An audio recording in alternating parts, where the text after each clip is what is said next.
Hello friends, welcome back to channel Yo-Yo Bio, chapter Biotechnology, its principles and processes, lecture 2।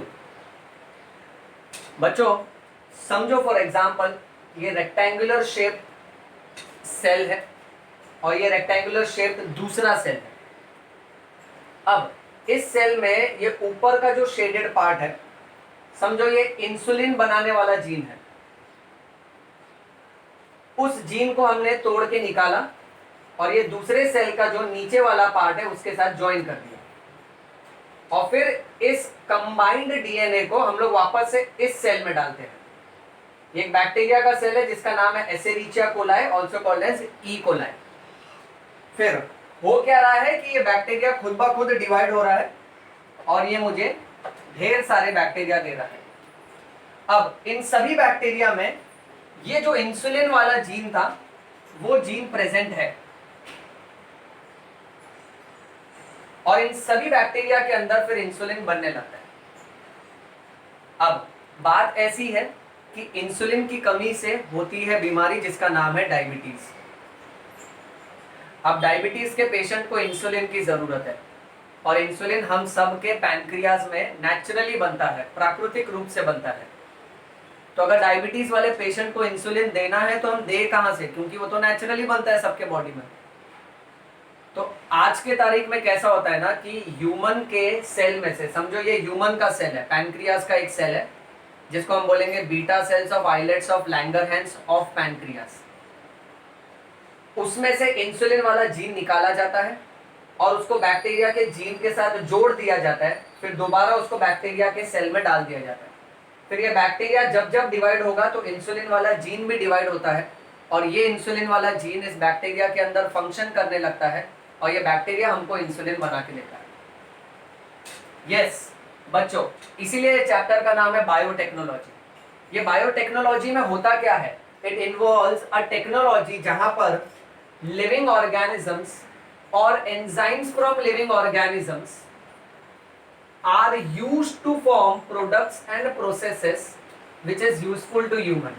अब देखो ना, यहां पर ई कोलाई बैक्टीरिया के मदद से, ई कोलाई क्या हुआ, लिविंग ऑर्गेनिज्म हुआ, उसके मदद से मैंने इंसुलिन बनाया। अब इंसुलिन क्या है, एक प्रोडक्ट है और ये इंसुलिन डायबिटीज के पेशेंट की भलाई के लिए काम आता है।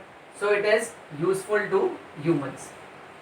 सो ये जो बायोलॉजी का क्षेत्र है, ये जो बायोलॉजी का ब्रांच है जहां पर हम टेक्नोलॉजी के मदद से कुछ लिविंग ऑर्गेनिज्म में मैनिपुलेशन करते हैं, छेड़छाड़ करते हैं, उनको थोड़ा और बेहतर बना देते हैं ताकि वो कुछ ऐसे प्रोडक्ट्स और प्रोसेसेस बनाने लगे जो इंसान की भलाई के लिए काम आ सके। इस बायोटेक्नोलॉजी में और क्या क्या किया है हमने, जैसे प्रोडक्शन ऑफ कर्ड, दही बनाना, ब्रेड बनाना या वाइन बनाना, इसमें भी जो सारे प्रोसेसेस होते हैं that is also part of Biotechnology.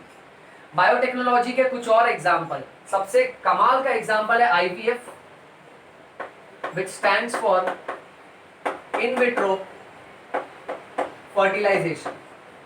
इस इन विट्रो फर्टिलाइजेशन को हम लोग साधारण भाषा में बोलते हैं test tube baby, test tube baby. अब यहां पर हम टेक्नोलॉजी का इस्तेमाल देखो कैसे कर रहे हैं लिविंग ऑर्गेनिज्म में। ओके, एक ऑर्गेनिज्म से उसका स्पर्म निकाला जाता है, दूसरी फीमेल ऑर्गेनिज्म से उसका ओवम निकाला जाता है और ये स्पर्म और ओवम को कंबाइन किया जाता है एक टेस्ट ट्यूब में। और जब ये डिवाइड होकर ग्रुप ऑफ सेल्स बन जाते हैं तो इसको दोबारा उस फीमेल के बॉडी में डाल दिया जाता है और वो फीमेल फिर एक बच्चे को जन्म देती है। इसका नाम इन विट्रो फर्टिलाइजेशन इसीलिए रखा है क्योंकि इन विट्रो का मतलब होता है आउटसाइड द बॉडी, यानी यहाँ पर फर्टिलाइजेशन फीमेल के शरीर के बाहर हुआ। Fertilization means combination of male gamete with the female gamete. Next, इसी बायोटेक्नोलॉजी में आता है प्रोडक्शन ऑफ डीएनए वैक्सीन और इसी बायोटेक्नोलॉजी में आता है करेक्टिंग अ डिफेक्टिव जीन। तो हम लोग ये सब कुछ कर सकते हैं टेक्नोलॉजी का इस्तेमाल बायोलॉजी फील्ड में करके। Now very important, as per EFB, European Federation of Biotechnology, इस ग्रुप ने है ना बायोटेक्नोलॉजी का डेफिनेशन दिया है। It is the integration of natural science and organisms, cells and parts thereof and molecular analogues for products and services। क्या sir तुम इतना इंग्लिश बोल रहा है, समझ में नहीं आ रहा है, सिंपल हिंदी में समझ के इंटीग्रेशन मीन्स कॉम्बिनेशन। हम लोग क्या कर रहे हैं ना, जो नेचुरल साइंस है उसके आइडियाज को कंबाइन कर रहे हैं और उस आइडियाज को किसी ना किसी ऑर्गेनिज्म उसके सेल या तो उसके टुकड़े में डाल रहे हैं ताकि वो हमको मॉलिक्यूलर एनालॉग बना के दे। एनालॉग मींस सिमिलर, यानी वो मुझे सिमिलर मॉलिक्यूल बना के दे किसी प्रोडक्ट का, जैसे इंसुलिन। अब मैंने साइंस का इस्तेमाल किया, नेचुरल साइंस का इस्तेमाल किया और ई कोलाई नाम के ऑर्गेनिज्म के अंदर इंसुलिन वाला जीन डाला और वो मुझे इंसुलिन बना के दिया। Insulin is the molecular analog, that means it's a similar molecule of the natural insulin. So this is the definition of biotechnology which is given by EFB, European Federation of Biotechnology। भूलना नहीं, exam में पूछ सकते हैं। Moving on, अब इस biotechnology में दो टेक्निक का इस्तेमाल किया जाता है। Number 1 is genetic engineering and number 2 is bio process engineering. Genetic engineering में हम लोग क्या करते हैं ना, we will change the DNA और RNA of an organism, okay, और फिर उस बदले हुए डीएनए और आरएनए को हम लोग किसी होस्ट ऑर्गेनिज्म में डालेंगे ताकि उसका फिनोटाइप बदल सके। अब मान के चलो ई कोलाई, अब ई कोलाई का डीएनए या आरएनए मैंने बदल दिया, उसके जेनेटिक मटेरियल को मैंने चेंज कर दिया, उसमें मैंने इंसुलिन वाला जीन डाल दिया, ठीक है। सो ई कोलाई मेरा होस्ट ऑर्गेनिज्म, होस्ट यानी टारगेट, उसके अंदर मैंने डीएनए को बदल दिया। अब उसके वजह से ई कोलाई का फिनोटाइप बदल गया, यानी उसके कैरेक्टरिस्टिक्स बदल गए। अब ये मेरे को इंसुलिन भी बना के दे रहा है। नेक्स्ट, बायो प्रोसेस इंजीनियरिंग में it's a chemical engineering process जो स्टराइल एम्बियंस में किया जाता है। Sterlite means without micro organism और एम्बियंस मींस एटमॉस्फेयर। ऐसे माहौल में किया जाता है जहां पर कोई और जीव जंतु ना हो, ताकि जब हम कोई वांटेड माइक्रो ऑर्गेनिज्म पे मैनिपुलेशन कर रहे हैं, रिसर्च कर रहे हैं, तो कोई अनवांटेड माइक्रो ऑर्गेनिज्म या बैक्टीरिया वहां पे ग्रो नहीं होना चाहिए, नहीं तो प्रोसेस खराब हो जाएगा, ओके। और फिर हमको अलग अलग प्रोडक्ट्स मिलते हैं जैसे एंटीबायोटिक्स, वैक्सीन्स एंड एंजाइम्स। इतना समझा बच्चों? चलिए आगे बढ़ते हैं। नेक्स्ट, एसेक्सुअल रिप्रोडक्शन में there is no variation and sexual reproduction में देयर इज वेरिएशन। जब भी प्राणी एसेक्सुअल रिप्रोडक्शन के माध्यम से रिप्रोड्यूस करता है तो आने वाला बच्चा अपने पेरेंट्स की तरह सेम टू सेम दिखता है, उसमें कोई वेरिएशन नहीं होता है। यानी आने वाले प्रोजेनी, प्रोजेनी मींस बच्चू, बच्चू मींस बच्चू, आने वाला बच्चू सेम टू सेम अपने पेरेंट्स की तरह दिखता है because the Bachchu inherits the entire DNA, the entire genetic material from the parent. Whereas sexual reproduction में कैसा रहता है ना, the Bachchu receive genetic material from mother and father both, और उसका रिकॉम्बिनेशन होता है, इसलिए उसमें वेरिएशन है। यानी आने वाला बच्चू अपने पेरेंट्स के मुकाबले थोड़ा सा अलग भी होगा, उसमें कुछ नए गुण भी आएंगे, नए कैरेक्टर्स भी आएंगे। नेक्स्ट, ट्रेडिशनल हाइब्रिडाइजेशन एक्सपेरिमेंट अगर हम लोग कर रहे हैं तो उस ट्रेडिशनल हाइब्रिडाइजेशन एक्सपेरिमेंट में कैसा है ना, जब मैं डिजायर्ड जीन्स रिपीट करने की कोशिश करता हूं तो उसके साथ साथ अनडिजायर्ड जीन्स भी रिपीट हो जाते हैं। डिजायर्ड यानी मनचाहा जीन, समझो एक फ्लावर है जो रेड कलर का है, मैं चाहता हूं मेरे को वैसा ही रेड कलर का फ्लावर दोबारा मिले, तो मैं उसका हाइब्रिडाइजेशन एक्सपेरिमेंट करता हूं। तो मेरे को रेड कलर के फ्लावर तो मिल रही है, पर समझो इसकी पत्तियां है ना बहुत कमजोर है, तो आने वाले बच्चे की पत्तियां भी बहुत कमजोर होंगी। यानी मनचाहा जीन तो रिपीट होता ही है, उसके साथ साथ जो अनचाहा जीन होता है ना वो भी रिपीट होता है। नेक्स्ट, इसीलिए ये सब को दूर करने के लिए 3 चीजें की जा सकती है। Number 1 recombinant DNA technology, number 2 gene cloning and number 3 gene transfer. ये 3 ऐसे मेथड्स हैं जहां पर हम लोग किसी भी ऑर्गेनिज्म में सिर्फ जो मनचाहा जीन है वो ही रिपीट करवा सकते हैं अगले जनरेशन में, और बाकी के अनवांटेड कैरेक्टर्स रिपीट नहीं होंगे। 3 टेक्निक की मदद से, recombinant DNA, gene cloning and gene transfer. अब ये एग्जांपल देखो जो थोड़ा डायग्रामेटिक तरीके से मैंने ऑलरेडी प्रेजेंट करके रखा है। समझो ये एलियन डीएनए है, एलियन डीएनए यानी किसी और ऑर्गेनिज्म का डीएनए है। अगर इसको मैं किसी भी ऑर्गेनिज्म के सेल के सिर्फ साइटोप्लाज्म में डाल दूं, सिर्फ साइटोप्लाज्म में डाल दिया ना, तो आने वाले प्रोजेनी और डॉटर सेल्स में, यानी ये जब भी डिवाइड होगा ना तो इसके जितने भी डॉटर सेल्स होंगे उनमें ये डीएनए आएगा नहीं। सो ये डीएनए इनहेरिट नहीं होगा, ये डीएनए आने वाली पीढ़ी में, आने वाले डॉटर सेल्स में पाया नहीं जाएगा। क्यों? क्योंकि ये डीएनए साइटोप्लाज्म में पड़ा है। पर अगर इसी एलियन डीएनए को समझो मैं जो भी होस्ट सेल है, टारगेट सेल है, उसके जीनोम में डाल दूं, यानी उसका जो डीएनए उसके साथ जोड़ दूं, समझो यहां जोड़ दिया मैंने, फिर ये जब जब डिवाइड होगा ना, और समझो इसमें 2 सेल बने, तो दोनों भी सेल के डीएनए में ये एलियन डीएनए होगा, because it will multiply and it will get inherited. और ये इनहेरिट क्यों हो पाया? क्योंकि मैंने एलियन डीएनए को क्रोमोसोम के साथ जोड़ के रखा है, and chromosomes have ability to replicate. Replicate का मतलब होता है टू डुप्लीकेट।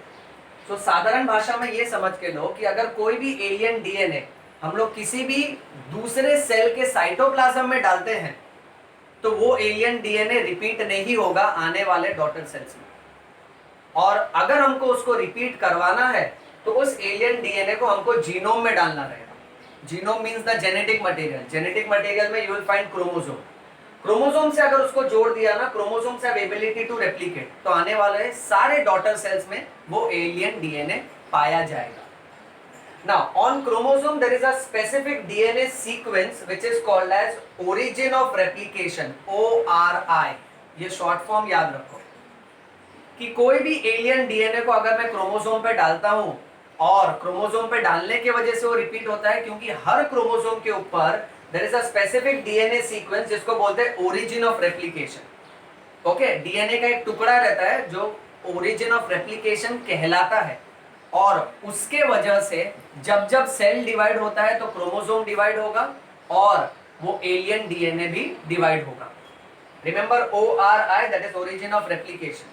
और फिर जितने भी सेल्स बनेंगे, जैसे हमने यहां देखा, यहां 4 सेल्स बने, ये चारों सेल्स के अंदर वो एलियन डीएनए यानी बाहर वाला डीएनए का टुकड़ा रिपीट हो रहा है। ओके, वो चारों सेल्स एक दूसरे की तरह होते हैं, उनको क्लोन्स बोलते हैं। क्लोन्स यानी identical copies. So cloning is creating identical copies of the template DNA. यहां पर टेम्पलेट का मतलब होता है पेरेंट डीएनए। चलिए आगे बढ़ते हैं। Next, now let us see the first instance of constructing recombinant DNA molecule. Instance का मतलब होता है एग्जाम्पल। इस दुनिया का सबसे पहला एग्जाम्पल जहां पर रिकॉम्बिनेंट डीएनए टेक्नोलॉजी कंस्ट्रक्ट किया गया था। ओके, उससे पहले we have to see the definition of plasmid. Plasmid में 3 बातें याद रखो। Plasmid are extra chromosomal material, they are circular DNA and they are autonomously replicating। एकदम इजी स्टाइल में चलते हैं। समझो फॉर एग्जांपल ये एक बैक्टीरिया है, हर बैक्टीरिया के पास अपना खुद का जेनेटिक मटेरियल होता है, उसको बोलते हैं न्यूक्लियोइड। तो समझो ये न्यूक्लियोइड है। अब उस जेनेटिक मटेरियल के अलावा साइटोप्लाज्म में भी उसके पास एक्स्ट्रा जेनेटिक मटेरियल होता है। सो वो जो एक्स्ट्रा क्रोमोसोमल मटेरियल है, सर्कुलर डीएनए है, जो खुद ब खुद डिवाइड होता है, उसको बोलते हैं प्लाज्मिड। अब इसका ना एक सिंपल सा अंडरस्टैंडिंग यहां देखो। देखो हमारा DNA double stranded coiled structure है, so it is coiled linear DNA. Coiled क्यों? क्योंकि आपस में लिपटा हुआ है। लीनियर क्यों? क्योंकि सीधा है। अब इसी को अगर मैं खोल दूं, कॉइल्ड डीएनए को अगर मैं ओपन करूं यानी अनकॉइल करूं, तो ये ऐसा दिखेगा। सिमिलरली बच्चों इमेजिन करो कि ये जो प्लाज्मिड होता है ना, ये कॉइल्ड सर्कुलर डीएनए होता है, और इसको जब हम अनकॉइल करेंगे ना तो ये ऐसा दिखेगा। एनसीईआरटी टेक्स्ट बुक के हिसाब से इस चैप्टर का बहुत ही सिंपल सा बेसिक्स है जो बच्चों को समझता ही नहीं है। इस चैप्टर में याद रखना कि कोई भी बैक्टीरियल सेल दिखाया जाएगा ना, उसके कोने में डबल रिंग दिखाया जाएगा ना, तो वो लोग हमको है ना यही प्लाज्मिड वाला डीएनए को अनकॉइल करके दिखा रहे हैं। सिंपल रिप्रेजेंटेशन दिखा रहे हैं ताकि कॉम्प्लेक्स डायग्राम बार बार रिपीट ना हो। ओके फाइन, चलिए आगे बढ़ते हैं। अब ये कहानी है एक बैक्टीरिया की जिसका नाम है साल्मोनेला टाइफीम्यूरियम। इस साल्मोनेला टाइफीम्यूरियम का ये बीच वाला जो क्रोमोसोम और डीएनए है वो न्यूक्लियोइड है, उसका मेन जेनेटिक मटेरियल है। उसके अलावा यहाँ पर जो एक्स्ट्रा क्रोमोसोमल सर्कुलर डीएनए है उसको बोलते हैं प्लाज्मिड। इसके प्लाज्मिड को मैंने बाहर निकाला। अब इसके प्लाज्मिड में ये जो जीन है, अब ये तो पूरा का पूरा डीएनए है, कॉइल्ड सर्कुलर डीएनए, जिसको मैंने इस तरीके से दिखाया है। डीएनए के एक टुकड़े को समझो, इतना सा टुकड़ा, डीएनए के टुकड़े को हम लोग बोलते हैं gene. Gene is a fragment और segment of DNA which codes और which determines a particular character. So Salmonella typhimurium जो बैक्टीरिया है, उसके प्लाज्मिड में से ये ऊपर की तरफ जो जीन है ना, ये है antibiotic resistant gene.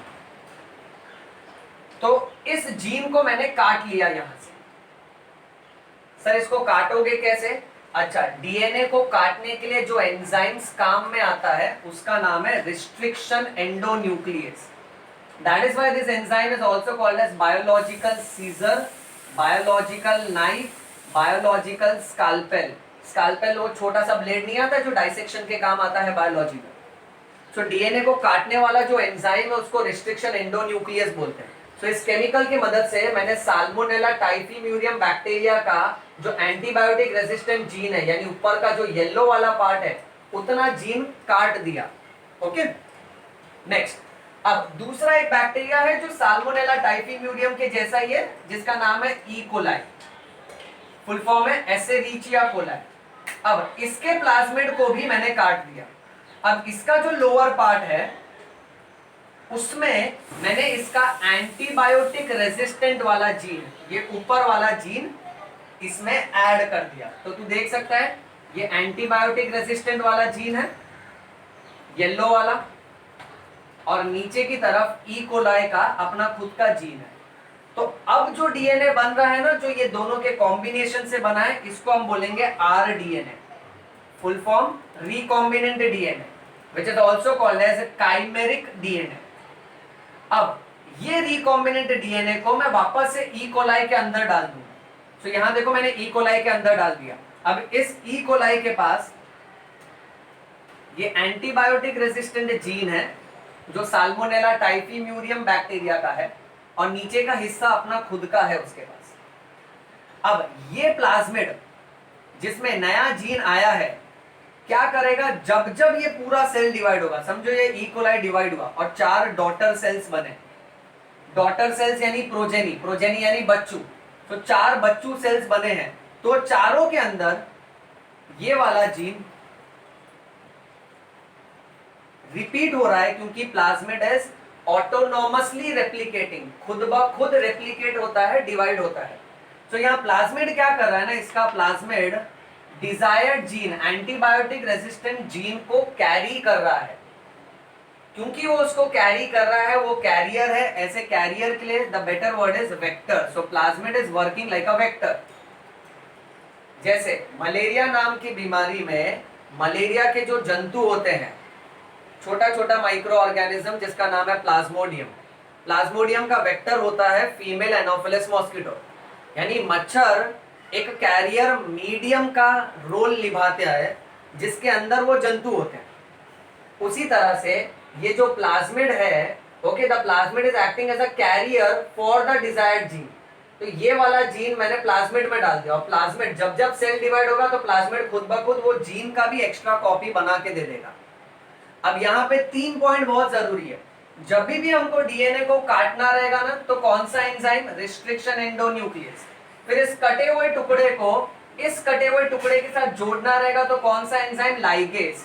Notice ligase is the enzyme which is used to join the DNA. Restriction endonuclease will cut the DNA.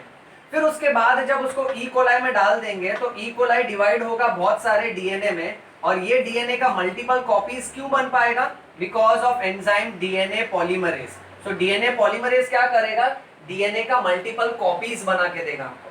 तो तीनों याद रखो, रिस्ट्रिक्शन एंडोन्यूक्लियस काटने के काम आता है, लाइगेज डीएनए को जोड़ने के काम आता है, और डीएनए पॉलीमरेज डीएनए का मल्टीपल कॉपीज बना के देता है। और ये जो मल्टीपल कॉपीज होते हैं ये एक दूसरे की तरह ही होते हैं, दे आर आइडेंटिकल, इसलिए इसको हम लोग क्लोन्स बोलेंगे, मेथड को क्लोनिंग बोलेंगे। और क्लोनिंग किसका किया हमने, एंटीबायोटिक रेजिस्टेंट जीन का। इस पूरे प्रोसेस में इसका जीन मैंने इसके अंदर डाला, तो ये हमारा टारगेट है, टारगेट को बोलने का होस्ट। चलिए लास्ट इंफॉर्मेशन, इस टेक्निक को सबसे पहली बार किया था इन द ईयर 1972, दो साइंटिस्ट ने मिलके, that is Stanley Cohen and Herbert Boyer. इस पूरे टेक्निक में basically there are 3 steps. Step number 1, identification of the DNA which contains the desired gene, यानी आइडेंटिफाई करो, तो ये मेरा डीएनए है जिसमें डिजायर्ड जीन है, यानी येलो वाला जीन है, ये जीन मेरे को बार बार रिपीट करवाना है। Number 2, maintenance of the DNA into the host, sorry, number 2 is introduction of the identified DNA into the host. अब फिर ये जो मेरा मनचाहा डीएनए है, इसको मैंने होस्ट के अंदर डलवा दिया, यहां देखो। And third step is maintenance of the DNA into the host, उसको बनाए रखो अंदर। And last, transfer of the DNA to the progeny, जब भी ये डिवाइड होगा और बच्चों बनेंगे, प्रोजेनी बनेगा, उसमें वो डीएनए अल्टीमेटली पहुंच जाना चाहिए। So friends, that is the introduction of biotechnology. Okay, if you have any doubt, rewind this video once again, listen to it over and over again. This is the simplest presentation of the most complex language which is given in the textbook. Read bio, lead bio, yo-yo bio. That's all for this video. Thank you so much.